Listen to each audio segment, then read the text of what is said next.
Jadi ini berkaitan juga dengan karakter atau demografi pemilih kita di 2024 yang sebagian besar mayoritas hampir 60% adalah generasi milenial dan generasi Z.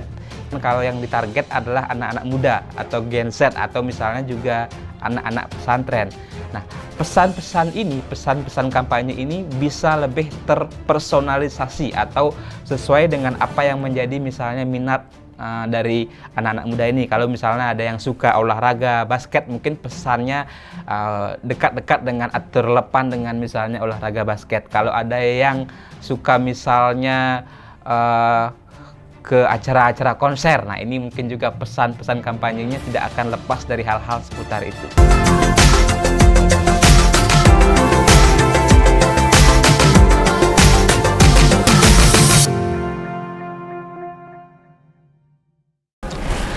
Kembali lagi di channel YouTube Mr. Puisi Live di bawah naungan MGP Media yang akan memberikan analisis dan informasi seputar pemilu, politik, ekonomi, pariwisata dan lain-lainnya. Tentunya juga dinamika politik terkini jelang pemilu 2024.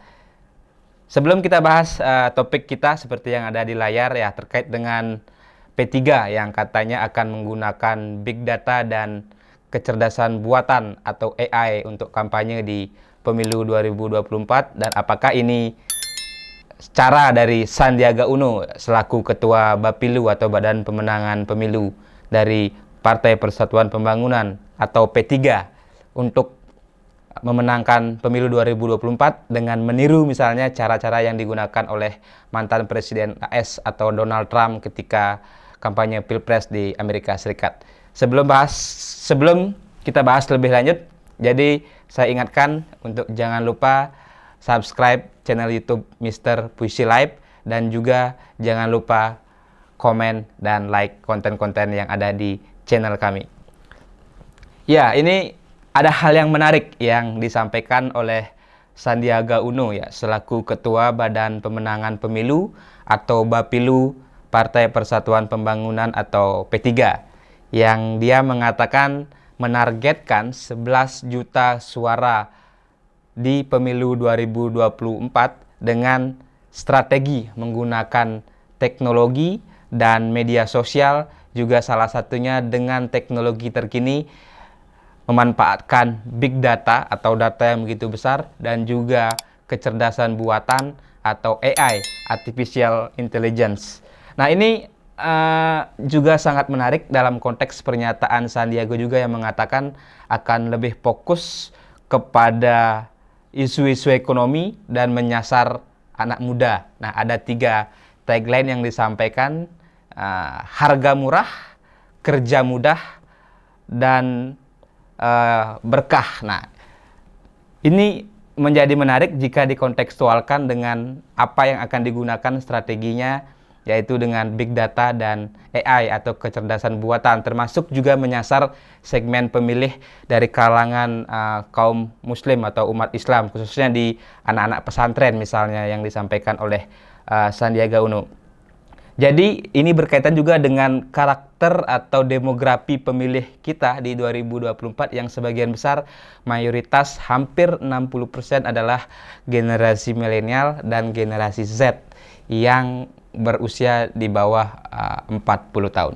Nah, Sandiaga memang tidak dengan detail mengatakan seperti apa bentuk kampanye menggunakan big data atau juga kecerdasan buatan sebagai sebuah sistem komputer yang bisa melaksanakan tugas dan melakukan rekayasa-rekayasa tertentu layaknya seperti manusia, dan bahkan bisa belajar dengan sendirinya ketika ditambahkan data-data kepada kecerdasan buatan atau sistem AI ini.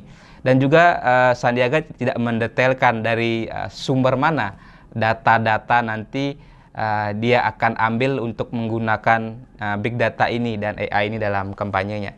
Tapi mungkin kita akan bedah strategi ini dari sisi yang namanya ada yang penggunaan algoritma psikografik. Nah, ini yang digunakan ketika kampanye di pemilu Amerika Serikat ketika Donald Trump saat itu terpilih menjadi Presiden Amerika Serikat oleh sebuah lembaga konsultan komunikasi politik atau konsultan politik yang bernama Cambridge Analytica. Ya, dia menggunakan data mining dalam kampanyenya. Nah, karakteristik psikografik ini adalah menyasar sisi-sisi psikologis dari pemilih. Nah, ini kaitannya juga dengan strategi marketing politik. Ada 5 aspek yang disasar, yaitu dari sisi kepribadian, kemudian bagaimana gaya hidup, kemudian ketertarikan atau hobi, kemudian juga bagaimana opini, sikap kepercayaan dari masyarakat, dan nilai-nilai yang dianut. Nah, mungkin saja dalam konteks apa yang disampaikan oleh Sandiaga Uno, 5 hal ini yang akan disasar nantinya ketika kampanye P3 menggunakan artificial intelligence dan big data. Mungkin simpelnya contohnya begini. Mungkin saja nanti P3 akan merancang desain pesan-pesan kampanye politik atau narasi-narasi kampanye politik berdasarkan misalnya 5 karakteristik psikografis tadi untuk membuat pesan yang relevan atau pesan yang menarik, pesan yang dekat dengan target pemilihnya. Misalnya saja kita katakan kalau yang ditarget adalah anak-anak muda atau Gen Z atau misalnya juga anak-anak pesantren. Nah, pesan-pesan ini, pesan-pesan kampanye ini bisa lebih terpersonalisasi atau sesuai dengan apa yang menjadi misalnya minat dari anak-anak muda ini. Kalau misalnya ada yang suka olahraga basket, mungkin pesannya dekat-dekat dengan atau relevan dengan misalnya olahraga basket. Kalau ada yang suka misalnya ke acara-acara konser, nah ini mungkin juga pesan-pesan kampanyenya tidak akan lepas dari hal-hal seputar itu. Nah, dalam konteks penggunaan AI dan big data ini ada 4 hal sebenarnya yang bisa dilakukan. Pertama, bisa untuk analisis sentimen. Sentimen itu berkaitan dengan persepsi positif atau negatif terhadap seorang kandidat atau terhadap satu partai politik. Dalam hal ini misalnya P3, itu bisa digunakan untuk melihat bagaimana pandangan publik berdasarkan big data, misalnya diambil datanya dari media sosial, entah itu Facebook, Instagram, Twitter, YouTube, dan sebagainya. Termasuk nanti ada percakapan publik di sana. Kedua, digunakan untuk menargetkan pemilih atau menyasar segmentasi pemilih yang disasar, sehingga bisa lebih efektif dalam penggunaan sumber daya dan tidak memboroskan keuangan mereka. Ketiga tadi yang sudah saya singgung di awal terkait dengan personalisasi pesan. Jadi pesan-pesan kampanye yang dirancang menggunakan pendekatan big data dan kecerdasan buatan atau AI bisa lebih tertarget kepada sekelompok masyarakat yang disasar, bisa lebih relevan dan personal juga, menyentuh emosi dari si target audiens atau masyarakat pemilih. Yang keempat, ini yang menarik juga sebenarnya, konteks big data dan AI bisa digunakan untuk memprediksi hasil pemilihan umum pemilu 2024, baik pilpres maupun juga pemilu legislatif, dengan mengintegrasikan data-data polling dari atau survei sejumlah lembaga survei, kemudian analisis sentimen tadi, bagaimana persepsi publik positif atau negatif terhadap sebuah pesan-pesan kampanye politik, kemudian juga faktor-faktor lain. Nah, sehingga partai politik bisa mengambil keputusan strategis yang lebih cerdas dalam merancang pesan kampanyenya. Nah, tapi seperti yang saya singgung di awal juga, penggunaan big data dan kecerdasan buatan ini bukanlah tanpa masalah, bukanlah tanpa potensi bahaya.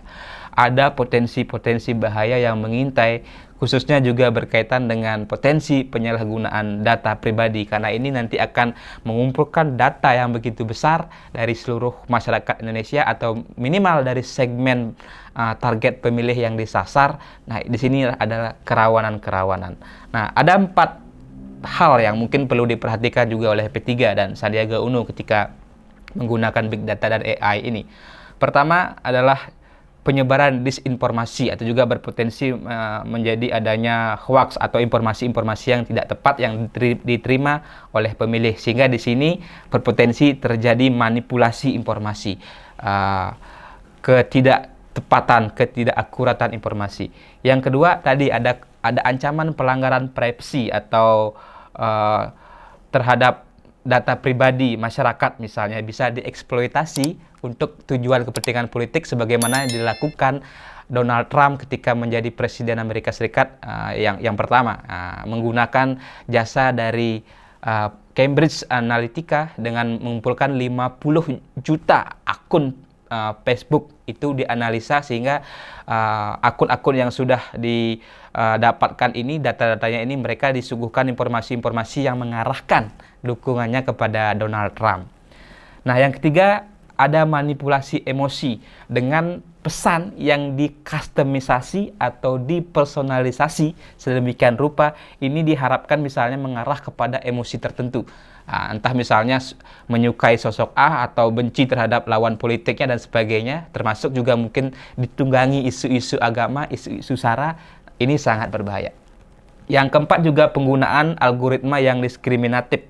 Nah, tadi ini kan bisa menyasar segmen-segmen pemilih tertentu. Jadi mungkin masyarakat yang minoritas, mungkin mereka bisa menerima pesan-pesan yang dirancang misalnya juga untuk mendiskreditkan mereka atau isu-isu tertentu yang merugikan mereka. Nah, ini tentu sangat berbahaya. Nah, jadi kita sudah bahas sebenarnya tadi apa plus minus dari penggunaan Big Data dan AI yang diwacanakan oleh Ketua Bapilu P3 Sandiaga Uno yang juga digadang-gadang sebagai salah satu cawapres potensialnya Ganjar Pranowo, ya, masuk dalam 5 nama yang disampaikan Ketua DPP PDI Perjuangan Puan Maharani.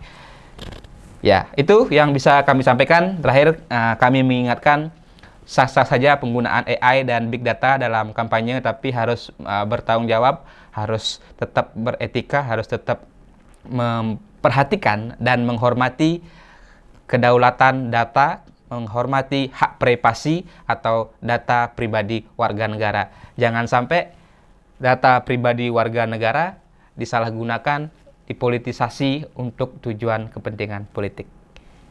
Dan jangan sampai juga kasus di Amerika Serikat, Cambridge Analytica, ketika Donald Trump menggunakan itu menjadi alat politik, terjadi di Indonesia. Ya, sekian pembahasan kami dari channel YouTube Mr. Puisi Live, dan jangan lupa untuk subscribe, like, dan komen di konten-konten kami berikutnya. Terima kasih. Salam pemilu damai.